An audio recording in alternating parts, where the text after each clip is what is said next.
Well, Bangladesh stands at a defining moment in its political history.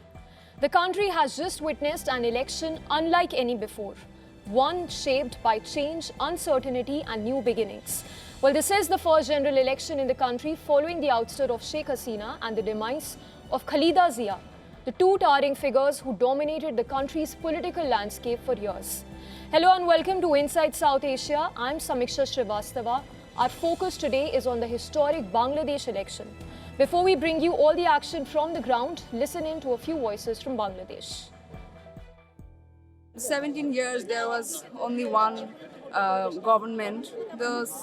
I want something different, like someone who will make this country more developed in front of the whole world, somewhere more that will have morality and some leadership qualities that will not harm the people, and they will think about the poor people and their distress. When the Awami League was here, people used to think that is how the country will run forever.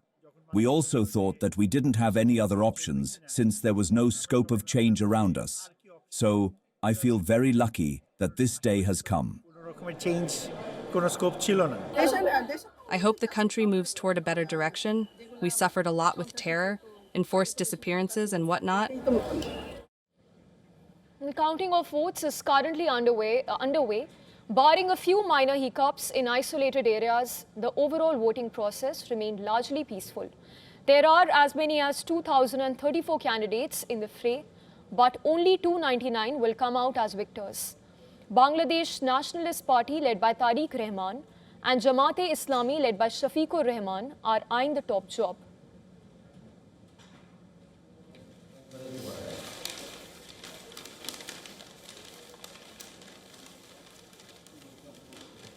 Both men represent different style of politics. Jamaat chief's policies are guided by what they call religious principles, while Tariq Rahman represents BNP's long-standing central-right political agenda.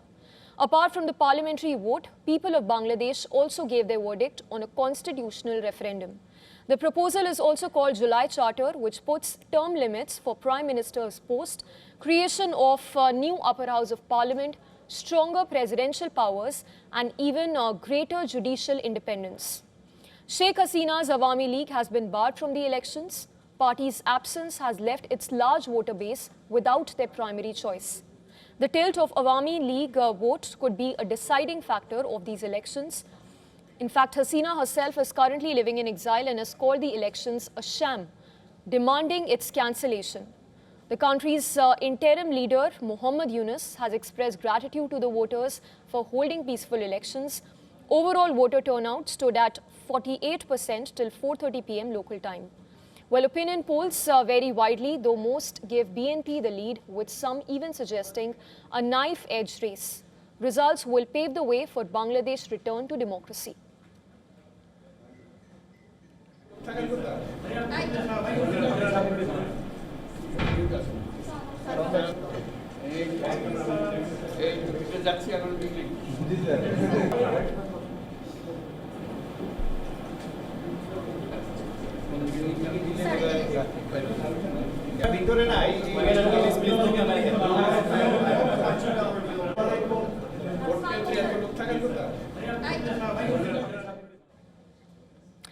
And joining us on the broadcast live from the ground is my colleague Siddhant Sibal, Assistant Editor for Foreign Affairs.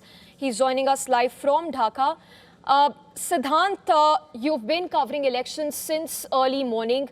Once again, if you can talk to us about how this was largely a peaceful election. However, there were reports of sporadic violence that's been reported. Tell us exactly what's been happening and the latest that you're learning from the ground. Well, it was a packed day and the mood was quite festive on the ground. We went poll booth hopping, essentially, going from one booth to another booth, starting from Gulshan, which is the place where the BNP chief Tariq Rahman voted. Now, essentially, it has been a peaceful election. It has been a peaceful day of voting.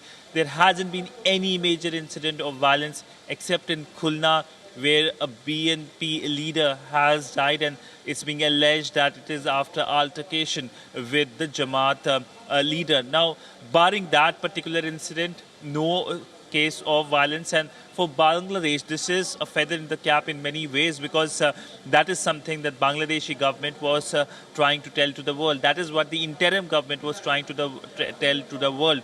Now, there have been several foreign observers present in the country as well. Now, the big focus is the government formation. Now, I'm standing in front of the Bangladesh's Election Commission, and in short while, we will get to know more details, including the percentage of people who cast their vote all throughout the day when the polls started and when they closed at 4:30 p.m. local time here in Dhaka. Also, it's a neck-on-neck, clearly, between BNP and Jamaat, which is leading almost an 11-party coalition, including the Students' Party. And for BNP, this is a major coming to power if it wins after a gap of several years and, of course, decades. For Jamaat, it's a major lead in many ways because it's going to make a major inroad. It is clear that it is Awami League's loss that has made the gains for BNP. One another key feature was the ban on Awami League, that is Sheikh Hasina's party. She herself has rejected the elections. But here on the ground, clearly speaking to several people, they were clearly saying that it's the BNP that they will bank on. Yes, Siddhant, we will keep coming back to you for more updates while the counting of votes is underway. Thank you for giving us all those updates. Well, also joining us on the broadcast is Ambassador Veena Sikri. She's been a former Indian High Commissioner in Bangladesh. She's joining us live from New Delhi. Ambassador Sikri, thank you for joining us on the broadcast. How critical are these elections for India's strategic and security interests, especially in areas relating to connectivity and even border cooperation for that matter? Well, I think we have to look at these elections today in the context of the regime change operation that happened in July, August 2024. And it is because that regime change operation succeeded, it was done meticulously designed, to quote Dr. Muhammad Yunus himself, by the Jamaat-e-Islami, with Pakistan backing the Jamaat-e-Islami and Pakistan being backed by the Western powers. Now, that regime change has set into motion this entire role, because first they were keen not to have elections at all. The Jamaat-e-Islami and Muhammad Yunus, as their spokesperson, said, we'll do reforms for 4 years and then have elections. But of course, the people and the political parties protested. And so the elections were held today. But still, they have brought in the referendum on the so-called July National Charter of 2025. And they are asking 84 questions in 4 segments and expecting people to say one yes or no. And these ballot papers for the referendum have no serial numbering. So you can just imagine that this is a fake referendum. There is no potential or possibility for a referendum in the constitution of Bangladesh. And it's being held just to legitimize a process of another constitutional coup. It's another constitutional coup that they want to then change the constitution just because so-called yes vote has come on this referendum. But there's no serial number, so the government can print as many as they like and just stamp the yes vote on them. That is the main thing that is going to happen through this election. The second point is about the Awami League being absent. I think that itself is completely unconstitutional. There is absolutely no reason. The same European diplomats, the British High Commissioner, who in 2024 were criticizing Sheikh Hasina because the BNP at that time chose not to participate, they were never banned, are now totally quiet on the factor of Awami League's lack of participation and are trying to justify this. They've changed the whole definition of inclusivity, saying, no, inclusivity is about people, not about political parties. So, can you imagine an election in the USA without the Republicans or an election in the UK without the Labour Party? That is what is happening in Bangladesh. How can anybody accept the results of such elections? Yes. This is a complete, it's a complete no-sayer. It's a complete farce. The voter turnout has been very small. I don't know what visuals you're showing, Yes. but the figure is about 25%, not more. In places Ambassador like Sikri, right. A point taken. The other important aspect is that Jamaat-e-Islami is a hardline Islamist party. Could its rise pivot Bangladesh closer to Pakistan, which will be looking to re-engage with Dhaka diplomatically or even strategically during this political transition? You know, Pakistan has done exactly that in the last 18 months. In the last 18 months, they have, after they were authorized by the West to do this regime change operation in Bangladesh, they have actually come together and reinstated themselves in Bangladesh as if it were once again East Pakistan. We must remember that the coup, the regime change operation of 2024 was done by the losers of the 1971 Liberation War. And they came to power now. So they're trying to create a pre-1971 situation in Bangladesh. The Pakistan army is trying to embed itself with the Bangladesh army. They have changed all the restrictions that were there earlier in terms of, restriction of visa access, restriction of trade, cargo inspections. Everything has been changed. It's all back to the pre-1971 days. But tell me something. Do the people of Bangladesh accept it?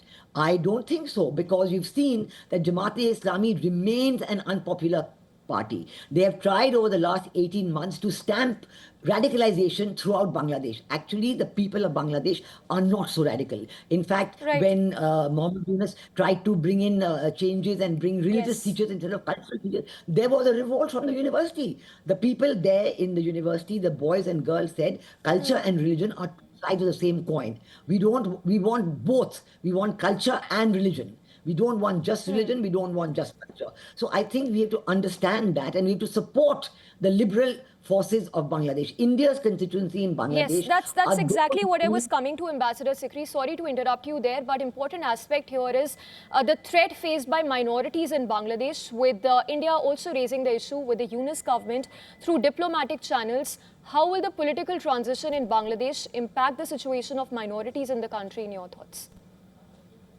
I think the minorities have had perhaps the worst ever time. Even in 1971, it was only 9 months. But still, there were a lot of killings of even the Awami Leaguers and the minorities and the intellectuals and the women. Women have been at the worst level. But this time in Bangladesh, it is 18 months and no respite at all. The focus is on trying to push the minorities out of Bangladesh. And certainly for India, I think it is an unacceptable proposition, and we have repeatedly registered our protest on that. But Bangladesh doesn't listen. Yunus says, oh, fake news from India.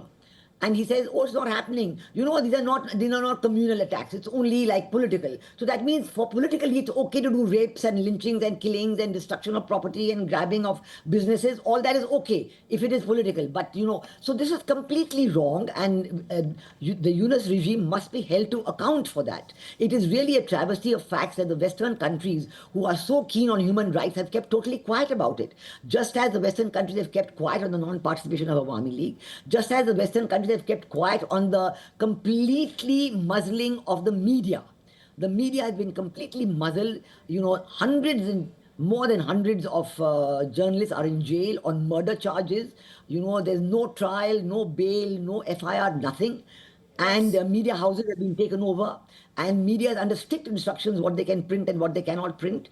And so this is a non-free destination in Bangladesh. But the Yes. Western economies, my God, reporters on Frontier, everybody's quiet. So actually the blame on this must come on the Western economies, must come on Bangladesh, on the regime of Mohammed Yunus, for trying to change the structure. But I can tell you that the people have voted with their feet.